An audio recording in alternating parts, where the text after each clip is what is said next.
That's no moon. It's a space station. The International Space Station. This is Space News. What's up, Internet? Did you not get that little bit of intro that we gave there?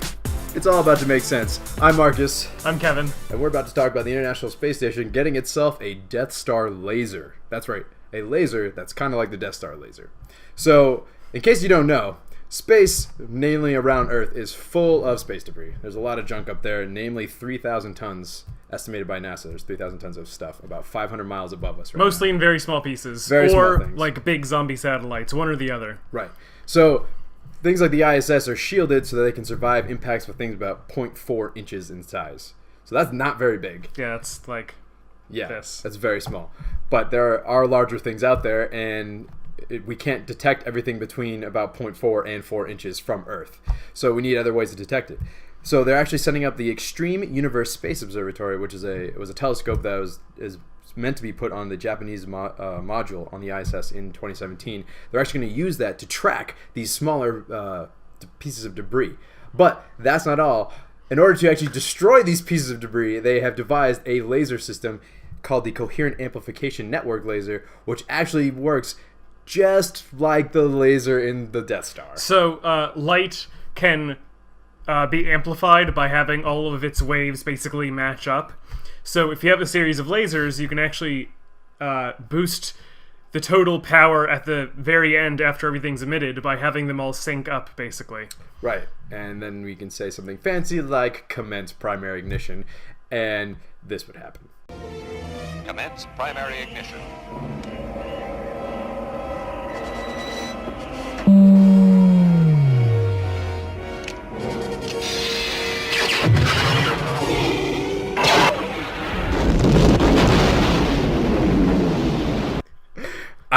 I'm so excited that there's actually we are basically on our way to building Death Star. Of course, this thing is not going to be nearly as powerful.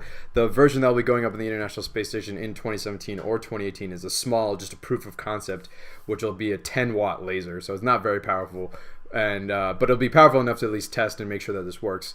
If this laser system and telescope system work in conjunction very well, they'll be able to build a full satellite that will probably go in a polar orbit, so around from the pole to pole on the Earth, and will actually serve to destroy just debris. That'll be its only job for about, I think 4 years or so. They want to just have this thing running through, destroying things from 620 miles up to down to 310 miles up. So just in that amount of time, in about 4 years, it'll just wipe out so much of the debris up there that, it'd be a lot safer to send things up there.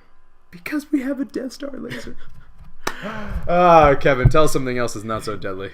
Yes, so actually this is about saving lives. SpaceX tested their one of the launch abort modes for the new Dragon Mark II capsule. So if you're sitting out on the launch pad and your rocket is on fire and exploding around you, you want to get out of there as fast as possible. Yes. So the Apollo capsule had a little rocket on top to bring it away. Fortunately, they never had to use it. Right. For SpaceX, they have these rockets built into the sides of the Dragon capsule. Pieces are actually some of the pieces are actually 3D printed. That's really cool. But these 8 engines can work together to either slow down for a landing if it's coming back from space, or in the case of an abort, have the capsule shoot away from the rocket. Yes. So I'm sure that we'll have a video. Yes, there's beautiful footage of this happening. Because it only takes a second or two for it to lift off. It goes very fast, that's the point. And the test worked wonderfully. It just one of the engines underperformed by a few percent, but that's the only complaints. 1 out of 8 engines working is pretty good. Or one out of 8. Oh, it's failing. Sorry, it's pretty good. And it's not even failing because they managed to still do the job. Yes, exactly. So they recovered it from the Atlantic Ocean. I mean, it was only a few hundred meters off the coast. So pretty quick test. Yeah, another good thing for SpaceX. Elon Musk can put that on his resume. Not that he needs a resume. But the good thing is this will lead into the next test, which will actually put the Dragon capsule, on top of a Falcon 9 rocket and launch it up, and then there'll be the abort sequence mid-ascension, which will be very exciting to see. I mean, especially if they decide to blow up the Falcon 9 rocket just to make it as real as possible. But don't worry, no people will be on board for safety reasons, obviously. But this is exciting. And talking about things that are extraterrestrial, one of the moons around Saturn, namely Enceladus, has been a topic of great discussion, especially for finding life in our solar system. Now, recently, we've been looking at the plumes of material that have been shed out of the Enceladus' surface, and in there we've seen water. Particularly, the water has salt in it. Now, the subsurface ocean that is around on the surface of Enceladus is not a place that you really want to go visit, because the water there is mainly something that's kind of like ammonia-based glass cleaner, and I don't think you want to go swimming in that. There are organisms here on Earth that could survive in that kind of environment, so there is a possibility that there could be life there. But the subsurface ocean, the deeper sea, has basically table salt in it, as well as sodium carbonate. Now that creates basically a soda lake-like environment. We have soda lakes here on Earth. There's one in California, but you don't want to go swimming in that either. Still not good. Right. These are very extreme environments for anything living in water. But there are small biomes inside of these like soda lakes that we have here on Earth. So it's a good place to look for in the outer part of the solar system, that there might actually be life there. And on top of that, the process that helps create this sodium carbonate is called serpentinization. I don't know. It sounds like there's a snake involved, but it's actually because when certain metals interact with water, it creates new minerals like serpentine, hence the name. And also, one of the byproducts is this creates H2, which molecular hydrogen, which actually is an energy source for a lot of things. Namely, you can actually use this energy source to help create amino acids, which, building blocks of life and whatnot. So they think that deep down in the lower parts of Enceladus, there might actually be organisms that have been created thanks to this H2 energy source they have there, even though they don't have light like they do from the sun like we would have here.